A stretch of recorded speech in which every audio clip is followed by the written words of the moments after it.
नमस्कार साथियों, believer law में आपका स्वागत है। इंडियन एविडेंस एक्ट क्लास है रेगुलर नहीं हो पा रही, एक दिन छोड़ के एक दिन क्लास है चल पा रही है। मैं कोशिश करता हूँ एक दो दिन में क्लास रेगुलर चीज स्टार्ट हो जाए।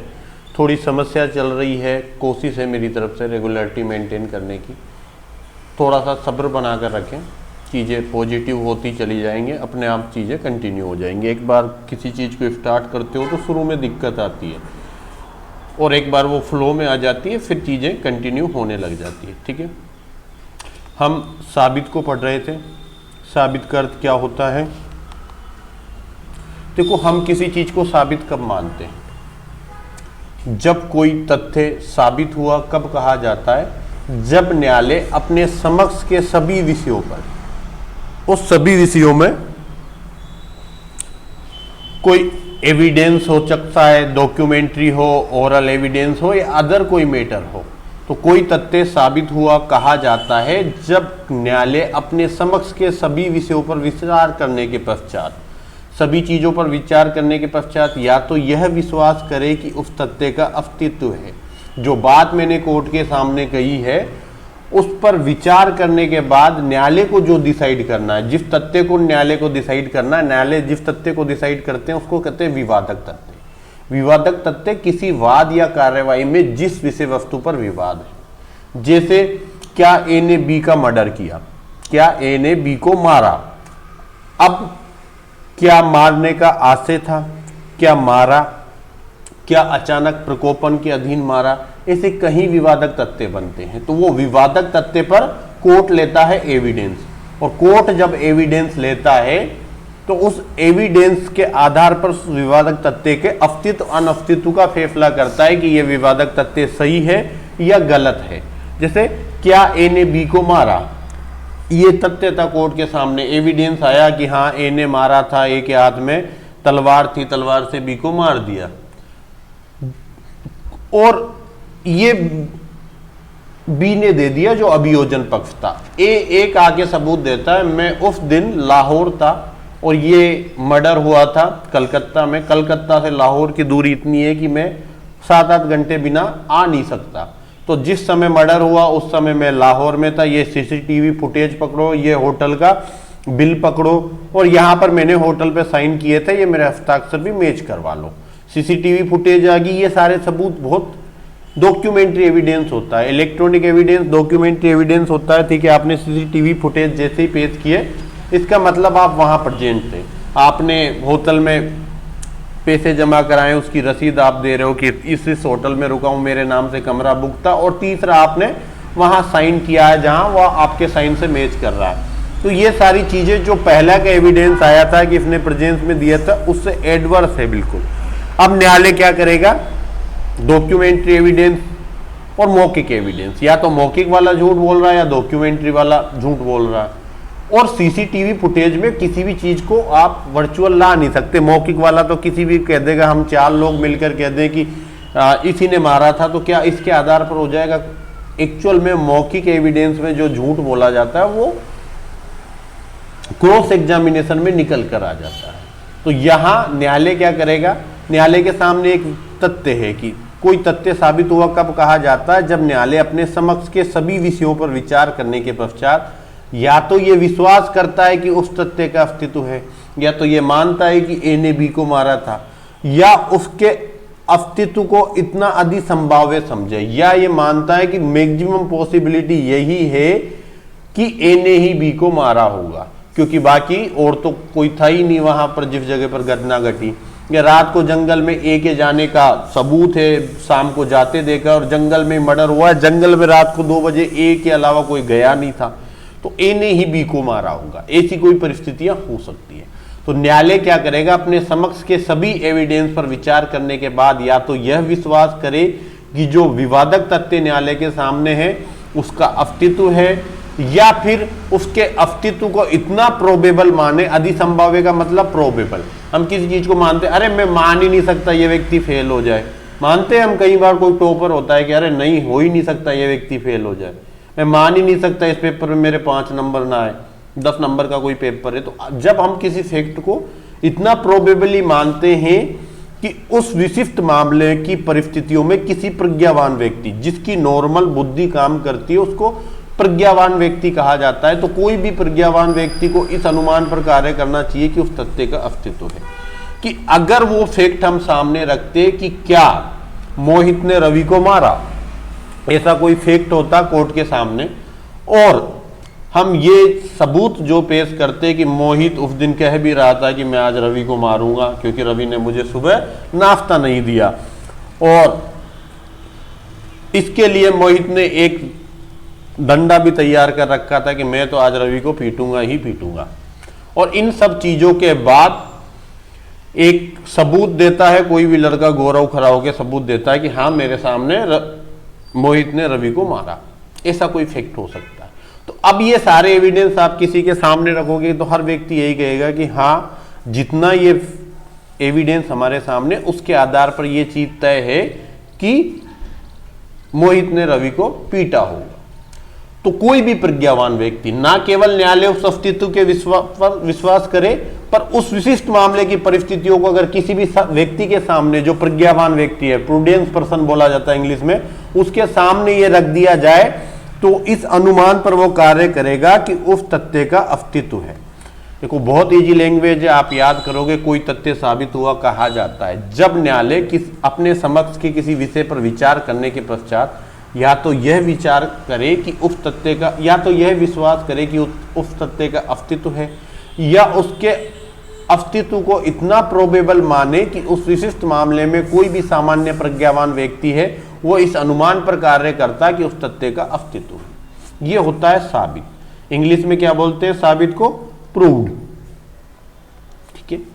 दूसरा ना साबित, जब अस्तित्व की जगह अनस्तित्व हो जाएगा, और यहां अनस्तित्व दोनों जगह अनस्तित्व हो जाएगा, सेम परिभाषा है कि कोई तथ्य ना साबित हुआ कहा जाता है जब न्यायालय अपने समक्ष के विषयों पर विचार करने के पश्चात या तो यह विश्वास करे कि उसका अस्तित्व नहीं है।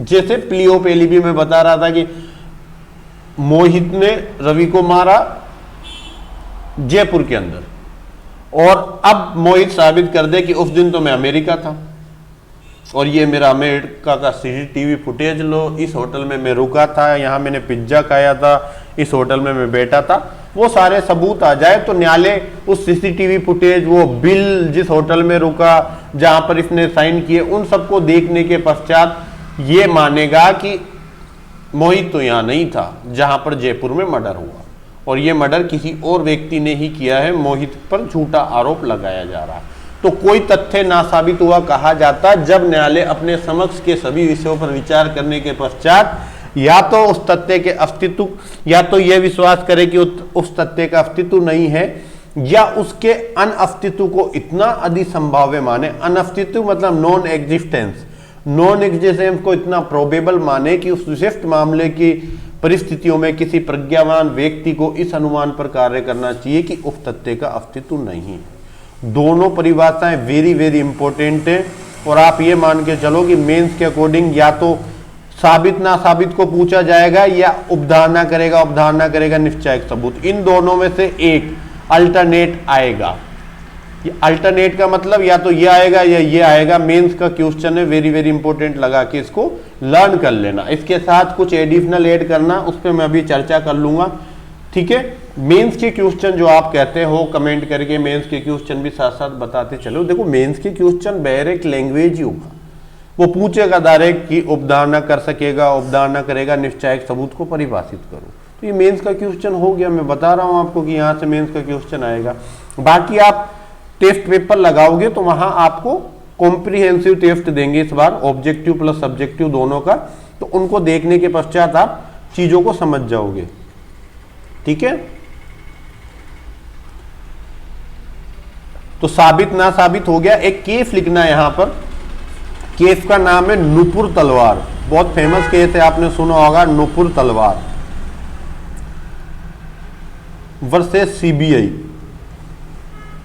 आरुषि तलवार मर्डर केस का नाम सुना होगा। आरुषि एक 17, 18, 20 साल की लड़की थी, नौकर के साथ फिजिकल रिलेशनशिप में थी, और हॉनर किलिंग के नाम पे जो उसकी माता थी नूपुर तलवार, उसने बेटी का मर्डर कर दिया, इसका ट्रायल हुआ, कहीं समय बाद उसको कम से कम 12-13 सालों का जो चला था मैटर, उसके बाद उसको क्या किया, बाइज्जत बरी कर दिया। तो ये नुपुर तलवार वर्सेस सीबीआई का केस, इसमें साबित और ना साबित दोनों को बहुत अच्छे से समझाया गया था, साबित और ना साबित दोनों को अच्छे से समझाया था, इस पर लीडिंग केस है ये, ठीक है।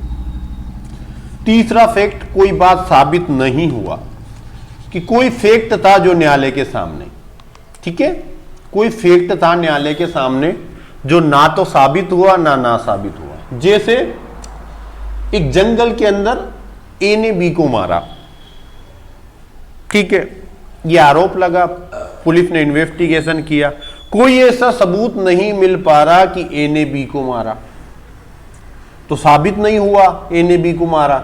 और कोई ऐसा सबूत भी बी पेश नहीं कर पाया, एक सबूत तो मिल रहा था कि ए शाम को जंगल में गया था, पर बी भी कोई ऐसा सबूत पेश नहीं कर पाया कि वो उसके पक्ष में ना साबित कर दे मामले को कि मैं तो था ही नहीं, मेरे पे तो इल्जाम भी झूठा ही है जो आपने आरोप लगाया है।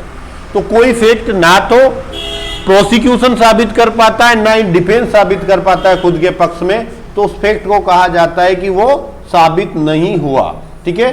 क्या बोलते हैं, साबित नहीं हुआ, नॉट प्रूव। इंग्लिश में क्या बोलेंगे, नॉट प्रूव।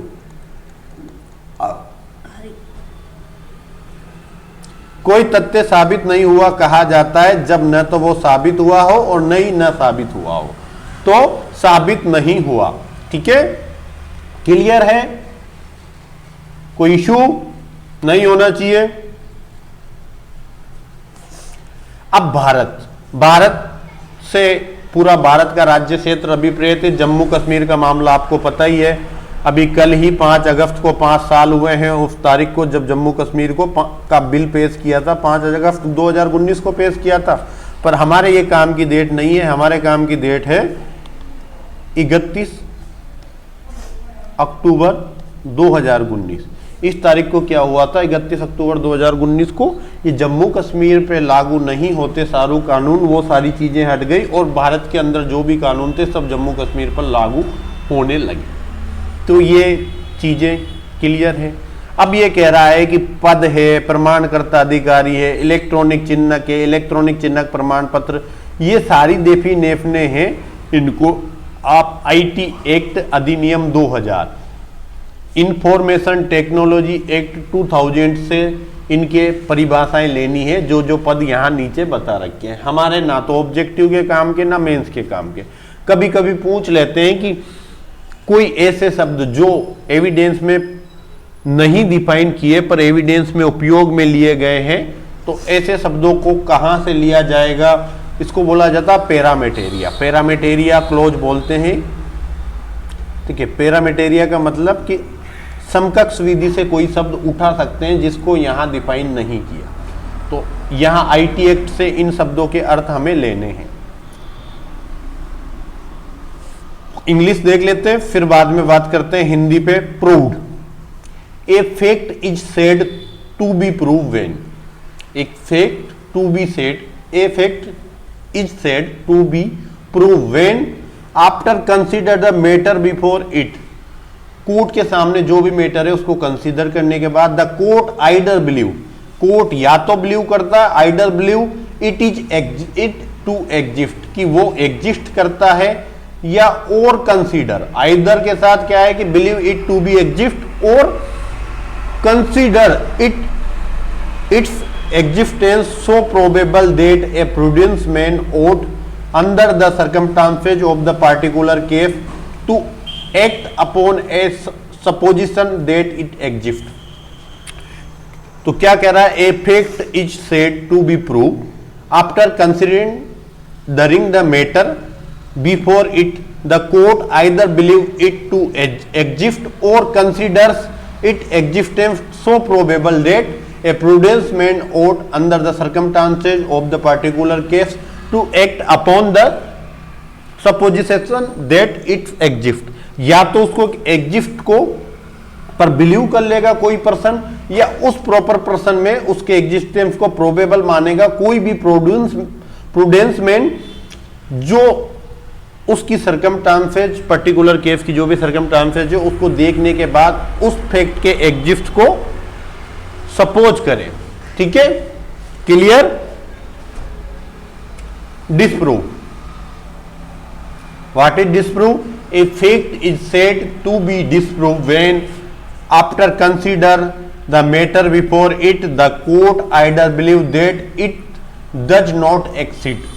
कोर्ट क्या माने कि वो एग्जिस्ट में नहीं है, और consider its non existence so probable that a prudence man ought under the circumstance of a particular case to act upon the supposition that it does not exist। या तो उसके ये बिलीव करे कि उसका एग्जिस्टेंस नहीं है, ठीक है, या फिर क्या बिलीव करे कि उस पर्टिकुलर केस की सर्कमस्टांसेस को देखने के पश्चात ये सपोज किया जा सकता है कि उसका एग्जिस्टेंस नहीं है। तीसरा, नॉट प्रूव।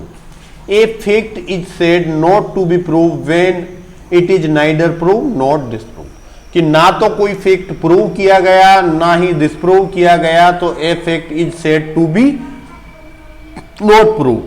ठीक है, कि कोई फैक्ट नॉट प्रूव कब कहा जाता है? जब या तो उस फैक्ट को ना तो प्रूव किया गया, ना इधर नॉट से प्रूव और डिसप्रूव दोनों को ऐड कर रखा है कि ना तो प्रूव किया ना ही डिसप्रूव किया गया।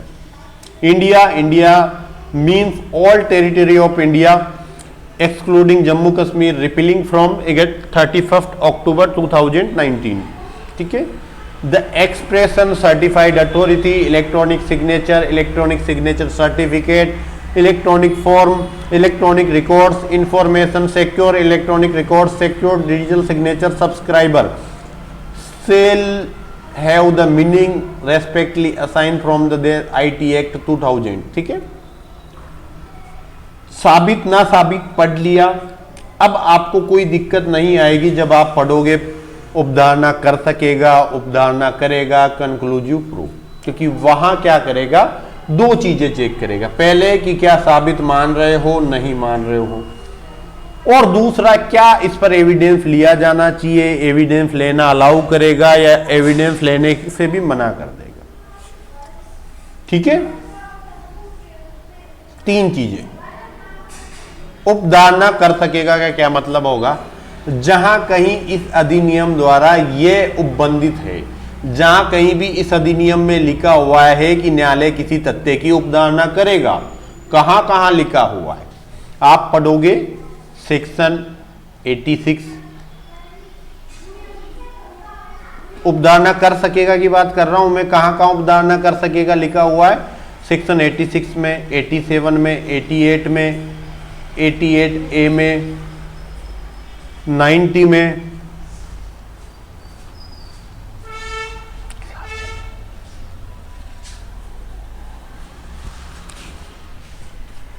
क्लास चल रही बेटा बाद में, 90A में।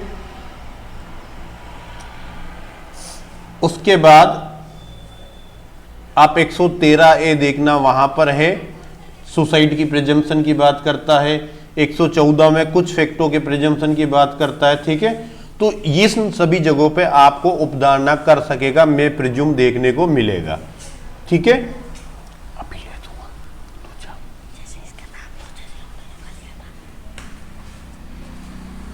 ठीक है, तो जहां कहीं इस अधिनियम में यह उपबंधित है कि न्यायालय किसी फैक्ट की उपधारणा कर सकेगा, तो वहां या तो न्यायालय उस तथ्य को साबित मान सकेगा। न्यायालय क्या मानेगा कि यह फैक्ट हमारी तरफ से तो साबित हो गया, तुम्हें इस पर कोई एविडेंस लाने की जरूरत नहीं है, या जब तक आप इसको ना साबित नहीं किया जा सकता और सबूत की मांग कर सकेगा। एक टेबल में ड्रॉ करता हूं, इस टेबल से आपको काफी अनुमान आएगा। देखो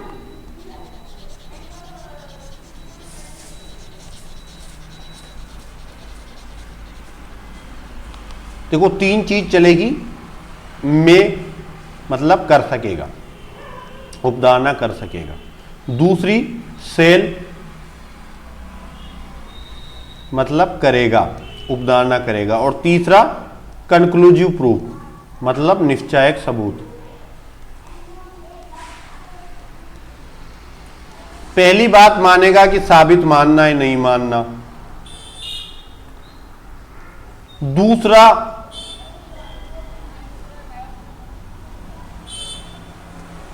सबूत। तो यहां कह रहा है या तो साबित मान सकेगा या और सबूत की डिमांड कर सकेगा। क्या करेगा? या तो साबित मान सकेगा या और सबूत की डिमांड कर सकेगा। तो यहां सबूत के नीचे डिमांड और लिख देता हूं, चीजें क्लियर होती कि चली जाएंगी।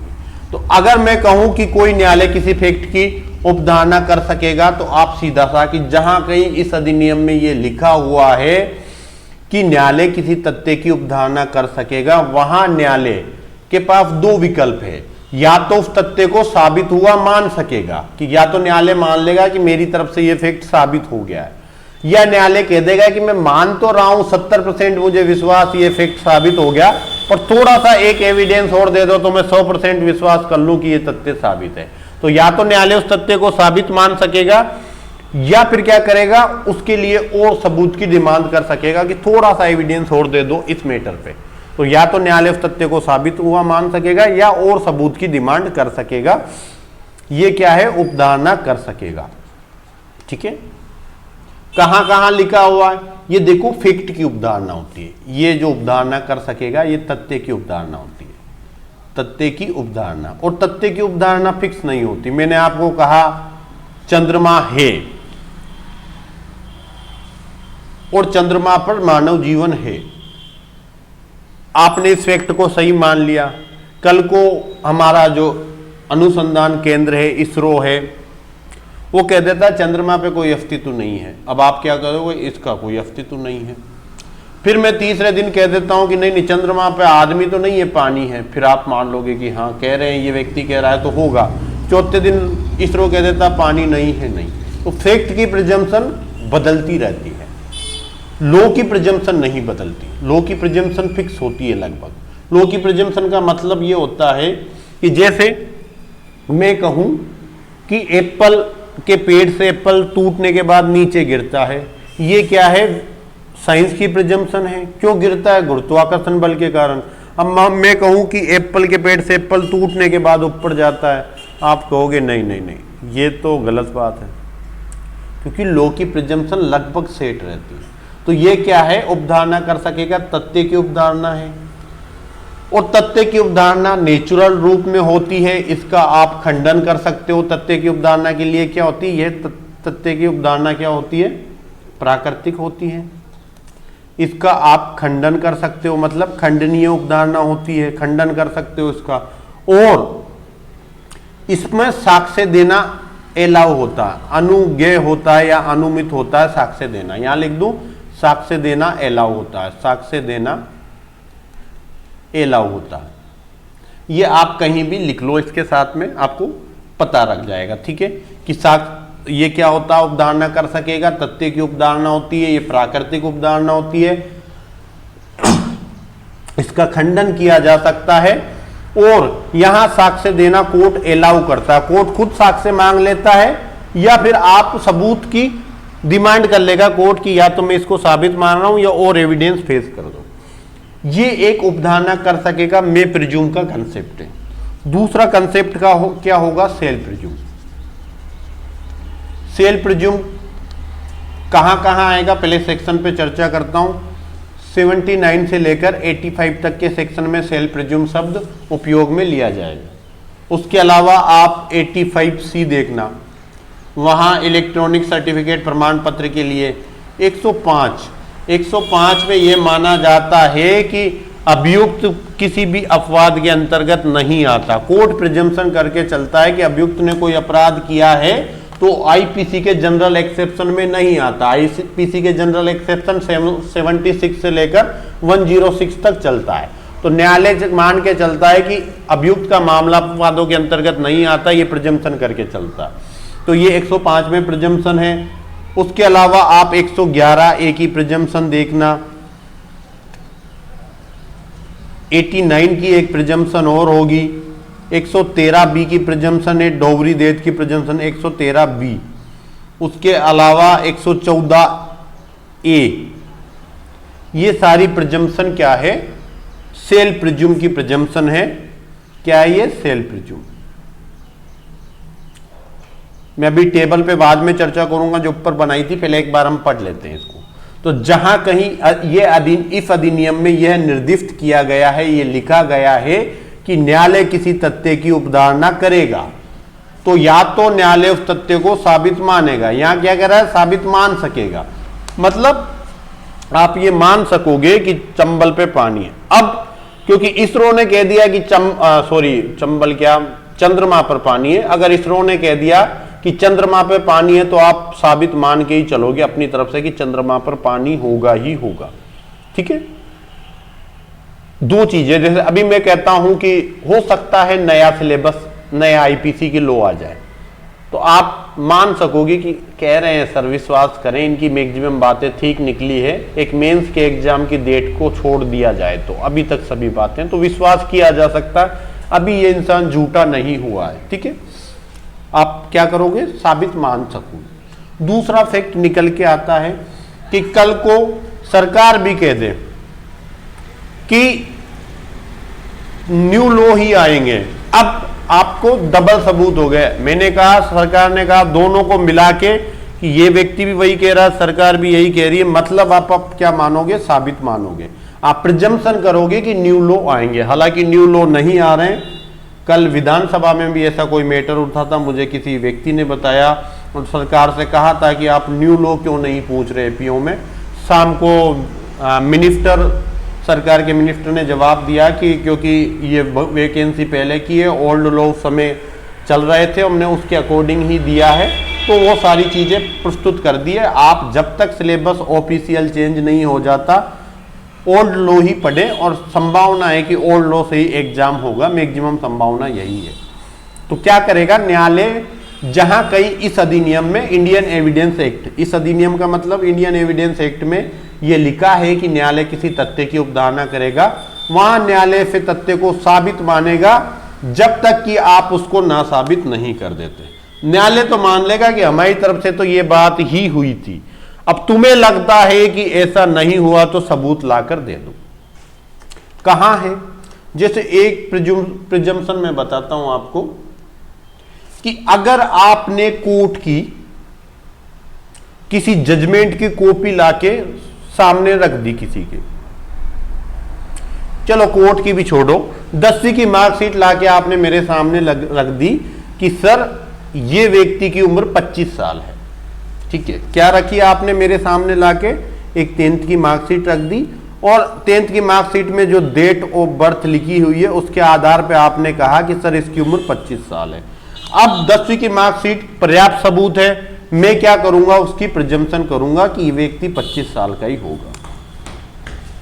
अब न्यायालय क्या कर रहा है? साबित मान के चल रहा है कि ये व्यक्ति 25 साल का ही है।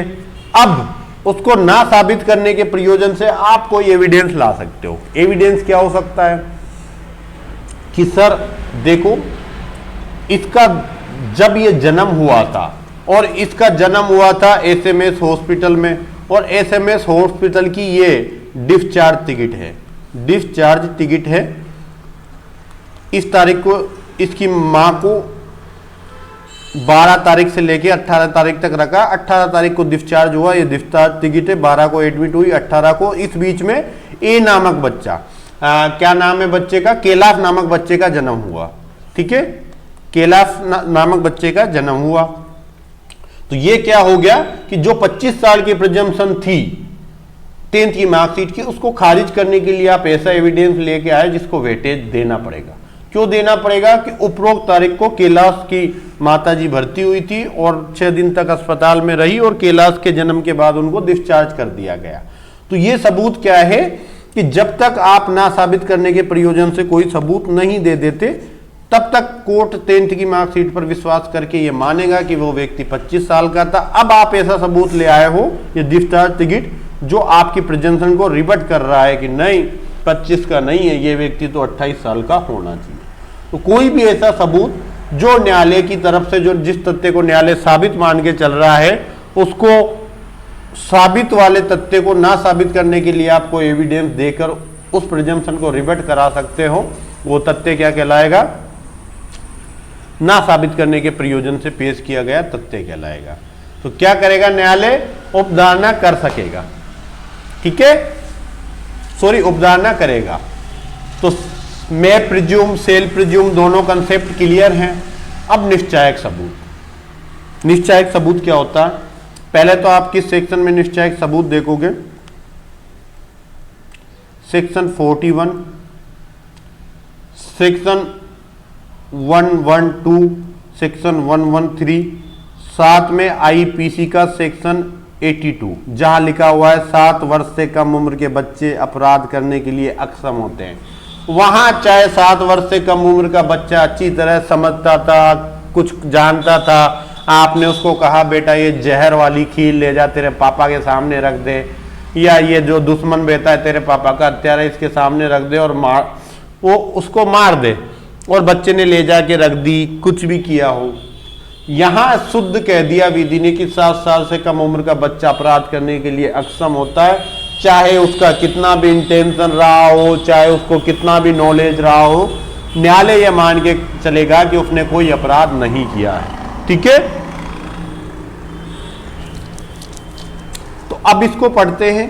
जहां कहीं इस अधिनियम में एक तथ्य किसी अन्य तथ्य का निश्चायक सबूत घोषित किया गया है, कि किसी एक फैक्ट को दूसरे फैक्ट का निश्चायक सबूत अगर कहीं पे घोषित किया है कि इस एक फैक्ट को साबित कर दो, दूसरा फैक्ट अपने आप साबित है, तो वहां न्यायालय एक तथ्य के साबित हो जाने पर उस अन्य तथ्य को साबित मानेगा।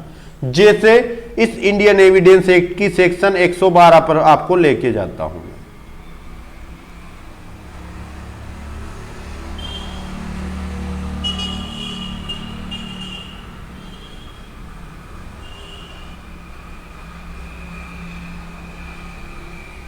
यहां 112 को हमने कंक्लूसिव प्रूफ के एंगल से लिखा हुआ है। वहां की 112 क्या है?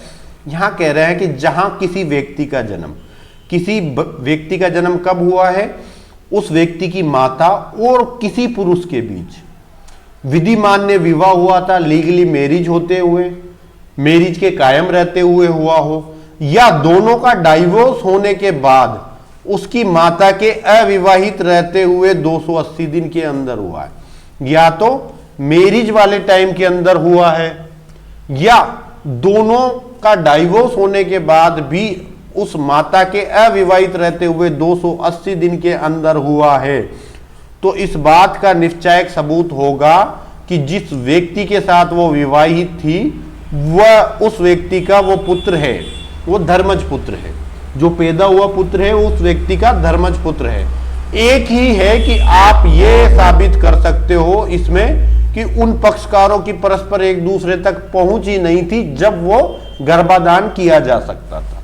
मतलब जब वो बच्चा पेट में अस्तित्व लिया होगा, वो प्रेग्नेंट हुई होगी लेडीज, उस समय उस पुरुष और उस महिला का दूर दूर तक संपर्क ही नहीं था। जैसे कि जनवरी के अंदर कोई लेडीज प्रेग्नेंट हुई और आप ये साबित कर देते हो कि जून 2015 जून से लेकर और अगले जून तक इसका पति तो अमेरिका में था, ये जनवरी में कहां से प्रेग्नेंट होगी? अमेरिका में बेटा हुआ पति है और इसको कैसे प्रेग्नेंट कर दोगे? अब कोई दिमाग लगा के कहे टेस्ट ट्यूब बेबी है, वो बेबी है, तो वो सारी चीजें आज की टेक्नोलॉजी है। ये सेक्शन 1872 का अधिनियम है और ये उतनी पुरानी टेक्नोलॉजी के आधार पर बात लिखी हुई है। तो अगर कोई बच्चा या तो मैरिज के दौरान पैदा हुआ है, चाहे डाइवोर्स होने के बाद अविवाहित रहते हुए महिला के 280 दिन के अंदर पैदा हुआ है, आप इतना सा तथ्य साबित कर दो। न्यायालय दूसरा तथ्य क्या है इससे जुड़ा हुआ कि वो धर्मज पुत्र है, इसको अपने आप साबित मान लोगे। आप कोर्ट के सामने क्या फैक्ट पेश करना है कि पहली बात तो कि ये विवाह के दौरान ही ये बच्चा पैदा हुआ, या इनका तलाक होने के बाद ये महिला अभी भी अविवाहित है और 280 दिन के अंदर ये बच्चा पैदा हुआ। क्योंकि आपको पता है प्रेगनेंसी कितने दिन की होती है? 9 मंथ की होती है, और 9 मंथ में 280 दिन ही होते हैं। 270 दिन तो 30 से गुना कर लो और 31 वाले महीने भी करो तो 275-80 दिन होते। इसलिए कहा है कि अगर कोई अविवाहित रहते हुए जिसका डाइवोर्स हो जाए उसका भी कोई बच्चा 280 दिन के अंदर पैदा होता है तो ये माना जाएगा कि वो उसका लेजिटिमेट पर्सन है, धर्मज पुत्र है। क्लियर है? तो यहां एक तथ्य को दूसरे का निश्चायक सबूत घोषित किया है।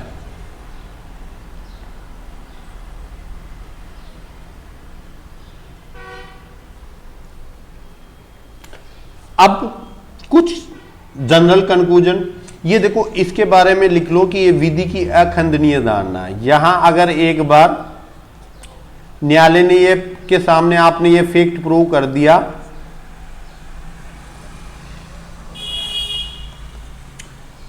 तो न्यायालय उसको साबित ही मानेगा, फिर आप कोई भी उसको ना साबित करने के लिए सबूत नहीं पेश कर सकते जब तक कि उस धारा में उसके बारे में कुछ लिखा हुआ नहीं है। जैसे 112 में एक ही अपवाद लिखा कि आप दोनों का संपर्क ही नहीं था, ये साबित कर दो तो ये प्रिजम्पशन रिबट हो जाएगी, अन्यथा ये फाइनल प्रिजम्पशन, इसको रिबट नहीं किया जा सकता। ठीक है, निश्चायक सबूत विधि की अखंडनीय उपधारणा होती है और उपधारणा करेगा का नहीं लिखाया था मैंने, उपधारणा करेगा का भी लिख लो। उपधारणा करेगा ये विधि और तथ्य की मिश्रित अवधारणा होती है, विधि और तथ्य की मिश्रित उपधारणा होती है और ये भी खंडनीय उपधारणा होती है। तो विधि और तथ्य की खंडनीय उपधारणा लिख लो। ठीक है, अब एक टेबल के द्वारा समझो। देखो क्या, यहां मैं एक टेबल ड्रॉ कर रहा हूं, यहां से आपको थोड़ा सा आइडिया आएगा क्या होता है किसी फैक्ट में।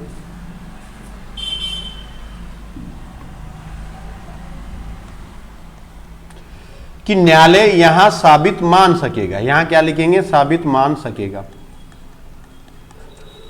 और सबूत की भी डिमांड कर देगा कि सबूत भी आने दो। सबूत की क्या करेगा, डिमांड करेगा। यहां साबित मानेगा और कह देगा सबूत की जरूरत नहीं है, पर आप चाहे तो सबूत ला सकते हो। यहां आपके ऊपर है कि आप ना साबित करने के लिए सबूत ले आओ। या तो साबित मान सकेगा या डिमांड कर सकेगा सबूत की। यहां साबित मानेगा जब तक आप ना साबित नहीं कर दो, तो जब तक ना साबित नहीं कर दो। निश्चायक सबूत में साबित मानेगा ही और कह देगा कि आप ना साबित करने के लिए कोई सबूत नहीं लेके आ सकते। तो ना साबित करने के लिए सबूत की यहां पर साफ साफ मनाही करी है। तो दो चीजें, साबित मान सकेगा, मानेगा, मानेगा। यहां सबूत की डिमांड कर सकेगा, यहां आप अपनी मर्जी से उसे ना साबित करने के लिए सबूत दे दोगे, और यहां तो सबूत आप देना भी चाहो कि तो भी कोर्ट मना कर देगा। जैसे मैं 112 की प्रिजम्पशन के बारे में कुछ फैक्ट रखता हूं कि कोई महिला थी, अपने पति से डाइवोर्स हुआ, डाइवोर्स के अगले ही दिन वो किसी व्यक्ति के पास चली गई जो भी उसका पुरुष मित्र रहा है, और वहां आप किसी प्रकार से उनके बीच में सेक्सुअल इंटरकोर्स हुआ और कोई बच्चा गर्भधारण हो गया और वो 280 दिन के अंदर पैदा हो गया। तो आप इस कंडीशन में एक दूसरी कंडीशन और रखता हूं कि विवाहित रहने के दौरान ही वो जब अपने पियर में जाती थी, अपने पुरुष मित्र से मिलती थी, और पुरुष मित्र से मिलने के दौरान एक बार सेक्सुअल इंटरकोर्स हुआ और वहां से उसका गर्भधारण हो गया। वो पति का बच्चा था नहीं, अब किसी और का बच्चा था।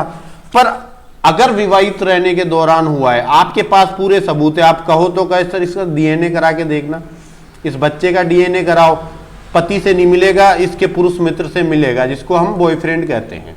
तो कोर्ट कह देगा भैया 280 दिन विवाह के कायम रहते हुए बच्चा हुआ है ना, बस 112 में ये बात लिखी हुई है, और एक दूसरे के साथ पति पत्नी रह रहे थे, कोई एक दूसरे से बहुत दूर पे नहीं रहे थे। जैसे ये आपको साबित करना होता है ना कि एक दूसरे तक पहुंच नहीं थी, तो पहुंच इतनी साबित करनी पड़ेगी कि वाकई में पहुंच नहीं थी, कि पति तो अमेरिका रह रहा था, पत्नी इंडिया रह रही थी, कहां से गर्भधारण हो गया।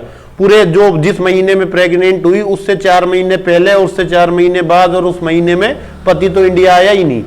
तो ये एक फैक्ट है और इस फैक्ट के आधार पर न्यायालय प्रिजम्पशन मान के चलेगा। तो वैवाहिक स्थिति के दौरान अगर किसी लेडीज के कोई पुत्र हुआ है, भले ही वो किसी का भी हो, वो लेडीज जानती है कि ये किसका पुत्र है, पर वो पति का ही माना जाएगा। 112 बनाने का मतलब यह था कि परिवार ना टूटे, और परिवार ना टूटे, समाज की व्यवस्था चलती रहे। इंडिया में जो व्यवस्था चलती है उसी के अकॉर्डिंग किसी महिला को व्यभिचारिणी नहीं कहा जाए, ठीक है, बुरे चरित्र की जो लेडीज होती है उसको व्याभिचारणी बोलते हैं, ऐसा नहीं बोला जाए व्याभिचारणी, किसका बुरा आचरण है ऐसा नहीं बोला जाए, इसके लिए 112 को बनाया गया था। मैं सोच रहा हूं कि इस धारा में ये चीजें आप लिखते हो, देखो पहले आपको उपधारणा कर सकेगा, परिभाषा लिखनी है, फिर लिखनी है कि ये तथ्य की उपधारणा है, प्राकृतिक उपधारणा है, ये खंडनीय उपधारणा है। यहां सबूत को अनुज्ञा किया गया है कि आप सबूत की डिमांड कर सकता है, सबूत पेश कर सकते हो, ठीक है। और इसी सेक्शन के अंतर्गत इंडियन एविडेंस एक्ट में प्रिजम्पशन की गई है। सेक्शन आपको बता दिए कौन कौन से सेक्शन थे, ठीक है, 86, 87, 88, 88A, 90, 90A, 113A, 114। और बाकी ऐसा ही आप उपधारणा करेगा में लिखोगे, ऐसा ही निश्चायक सबूत में लिखोगे, ये सफिशिएंट आंसर है, मोर देन सफिशिएंट है। इसके अलावा कोई इस सेक्शन 4 में पढ़ने लायक नहीं है। सेक्शन 3 से साबित ना साबित इंपोर्टेंट, 4 की तीनों परिभाषाएं, उपधारणा कर सकेगा, उपधारणा करेगा, ये सारी परिभाषाएं इंपोर्टेंट है। इंग्लिश मीडियम का देख लेते हैं। हिंदी मीडियम वाले चाहे तो क्लास छोड़ दें, क्योंकि क्लास नेक्स्ट सेक्शन 5 अगली क्लास में पढ़ाऊंगा। अभी तीनों प्रिजम्पशन इंग्लिश वालों को पढ़ा के क्लास ऑफ करूंगा मैं, ठीक है। मैं presume whenever it is provided by this act, इस एक्ट में जहां भी ये प्रोवाइड किया गया है कि द कोर्ट में प्रिज्यूम, कहां लिखा है ऐसा मैं प्रिज्यूम, सेक्शन 86, 87, 88, 88A, 90, 90A, 90 में बहुत अच्छी प्रिजम्पशन है, पूछी जाती है कि कोई डॉक्यूमेंट जो 30 साल पुराना है उसके बारे में न्यायालय उपधारणा कर सकेगा कि इस दस्तावेज को प्रॉपर रूप से जिन लोगों के साइन इस पर बताए गए उन्होंने साइन किया होगा, सम्यक रूप से निष्पादित होगा, अंतर्वस्तु के अलावा बाकी सारी उपधारणाएं करते हैं। तो ये मे प्रिज्यूम, तो whenever it is provided by this act that court में presume a fact, it may either regard such fact as prove, या तो न्यायालय क्या मानेगा कि such act as be prove, unless और अनटिल, जब तक आप उसको इट इज डिसप्रूव और may call for proof of it. तो न्यायालय जब तक उस तथ्य को डिसप्रूव नहीं कर दिया जाता साबित मान सकेगा या और तथ्य की डिमांड कर सकेगा। न्यायालय क्या करेगा, या तो उसको साबित मान सकेगा या कह देगा और एविडेंस लेके आ जाओ। Whenever it is provided by this fact that the court में presume a fact, it may either regard such fact as proof unless or until it is disproved or may call for proof of it. What is shall presume? Shall presume means whenever it is directed by this act that the court shall presume a fact. Whenever directed by this act, which provision direct shall presume about the section 4 definition, तो some section 79 to 85, 85 6, 105, 11, 1A, 113B dowry death के regarding shall presume court मान के चलता है कि अगर किसी से दहेज मांगा था, दौरी मांगा था और दहेज के संबंध में कोई क्रूरता की थी और उसकी मृत्यु हो जाती है असाधारण परिस्थितियों में, कोर्ट मान के चलेगा कि ऐसे व्यक्ति ने उसकी दहेज हत्या कारित की है, सेल प्रिज्यूम मान के चलता है 113B में। तो ये सारी जगह, तो इन सभी जगह पे क्या लिखा हुआ है, सेल प्रिज्यूम। तो whenever it is directed by this court that the court shall presume a fact it said regarding such fact as prove unless और अनटिल इट इज डिसप्रूव।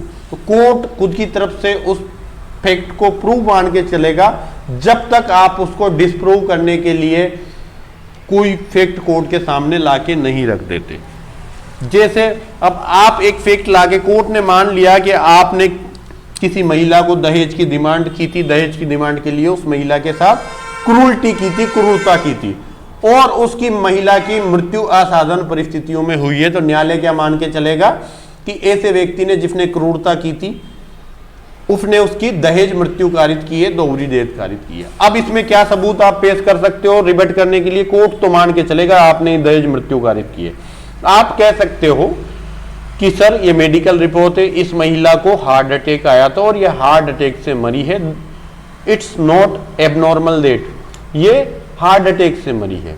तो ये एक फैक्ट हो गया।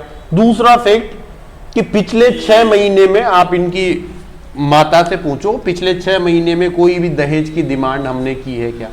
शुरू में शादी हुई तब दहेज की डिमांड की थी और छोटा मोटा दहेज इन्होंने दे दिया था, उसके बाद हम राजी खुशी रह रहे थे और हमने किसी प्रकार के दहेज की डिमांड नहीं की। पिछले 1 साल से ये दोनों, हम दोनों राजी खुशी रह रहे थे। और आप इसकी माता का एविडेंस ले लो तो उसकी मदर का एविडेंस, मदर कह देती है कि हाँ 1 साल से कोई डिमांड नहीं की और ना ही मेरी बेटी ने ऐसा कहा है कि दहेज के लिए मुझे परेशान। तो ये सेल्फ प्रिज्यूम को रिबट करने वाले ये दोनों फैक्ट है। चाहे तो आप वो फैक्ट पेश कर दो कि वो हार्ट अटैक से मरी थी आफ्टर कोरोना के जो सिम्टम्स आ रहे हैं वैक्सीन के बाद, उसके कारण उसकी मृत्यु हुई थी। तो ये सारे फैक्ट हैं, आपको सेक्शन बता ही दिया है। 79 टू लेकर 85 तक है, या 85C105 में एक्यूज जनरल एक्सेप्शन के अंदर नहीं आता। 111A के अंदर प्रिजम्पशन है, 113B में प्रिजम्पशन है, 114A के अंदर प्रिजम्पशन है, ठीक है। या आप 89 में भी ये सेल्फ प्रिज्यूम है। कंक्लूसिव प्रूफ पूरी जगह 3 ही जगह मिलेगा, सेक्शन 41 में, 112 में, 113 में। और इसके अलावा आप आईपीसी के सेक्शन 82 को, जहां लिखा हुआ है लेस देन 7 ईयर का चाइल्ड कोई भी ऑफेंस करने के लिए कैपेबल नहीं होता। डोली इनकेपेक्स के नाम से आप इसको पढ़ते हो, लैटिन में एक्जिम डोली इनकेपेक्स, ठीक है। तो कंक्लूसिव प्रूफ कि जहां one fact is declare by this act to be conclusive proof, कहीं भी एक फैक्ट को अगर इस एक्ट के अंतर्गत कंक्लूसिव प्रूफ घोषित किया है किसी अन्य फैक्ट का, तो the court shall on proof of one fact, उस एक प्रूफ फैक्ट के प्रूफ हो जाने पर regard the other as proof, दूसरे को भी प्रूफ मानेगा। और सेल नॉट अलाउ एविडेंस, यहां शुद्ध मना कर रहा है, हम कोई एविडेंस नहीं लेंगे। तो shall not allow evidence to be given for the purpose of disproving it. तो क्या कह रहा है? Conclusive proof whenever one fact is declare by this act to be conclusive proof of another, the court shall on proof of the one fact regarding the other as proofs and shall not allow any evidence to be given for the purpose of disprove it fact। कहा कि court ने 112 की चर्चा कर ली, 113 की भी चर्चा करते हैं। देखो 113 में क्या लिखा हुआ है कि इंडियन गवर्नमेंट एक्ट 1935 के अधीन अगर कोई क्षेत्र भारत राज्य क्षेत्र का क्षेत्र घोषित कर दिया गया था, तो उस समय जो ऑफिशियल गजेट नोटिफिकेशन है उसके आधार पर यह माना जाएगा कि वो भारत का राज्य क्षेत्र है। ये सेक्शन 41 में कि कोर्ट ने एक बार किसी विवाह विषयक अधिकारिता के प्रयोग में कोई जजमेंट दे दिया, वो कंक्लूसिव प्रूफ है। कोर्ट ने कह दिया कि तलाक हो गया मतलब तलाक हो गया, एक बार कोर्ट का जजमेंट आ गया तो वो कंक्लूसिव प्रूफ है, फिर आप कुछ भी लाकर उसको नासाबित नहीं कर सकते। कोर्ट का जजमेंट कंक्लूसिव प्रूफ है। 41 के अंतर्गत 4 अधिकारिता है, नावाधिकरण विषयक, विवाह विषयक, दिवाला विषयक, एक और कोई और प्रिजम्पशन है 41 में, विवाह, नावाधिकरण, दिवाला विषयक, और एक और क्या है?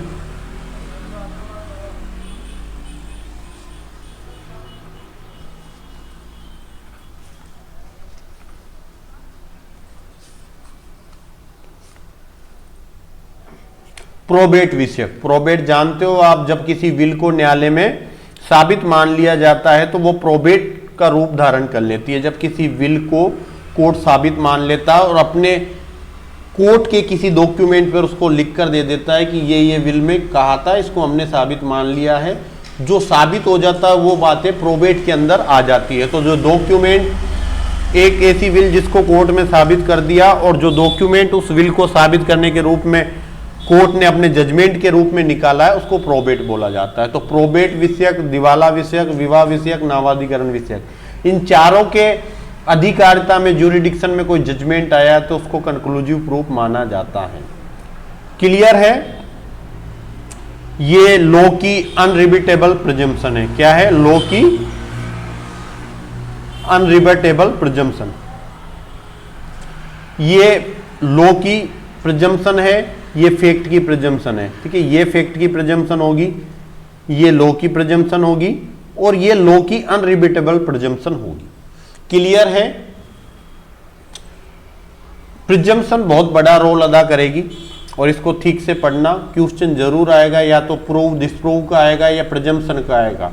मेंस का पक्का क्वेश्चन है, ऑब्जेक्टिव में भी 100% क्वेश्चन आएगा प्री के अंदर। यहां से शुरू से 1 से लेकर सेक्शन 32 तक बहुत इंपॉर्टेंट है, इनको हम धीरे धीरे आराम से पढ़ेंगे, रोज के 2-2 3-3 सेक्शन, बस ज्यादा नहीं, ठीक है। फिर स्पीड बढ़ा देंगे और फिर बाकी चीजों को तेज स्पीड से पढ़ेंगे, ठीक है। थैंक यू सो मच, आपने अपना वैल्यूएबल समय दिया। आप सभी उस पद की गौरवमयी महिमा को बढ़ाएं जिस पद की आप तैयारी कर रहे हो, ऐसी मैं कामना करता हूं। और आपके जीवन का रवि निकले, एक नया सवेरा लेके। रवि का मतलब क्या होता है? सूर्य। जब आप उस पद पर बैठे, ऐसी मेरी कामना है। Thank you so much.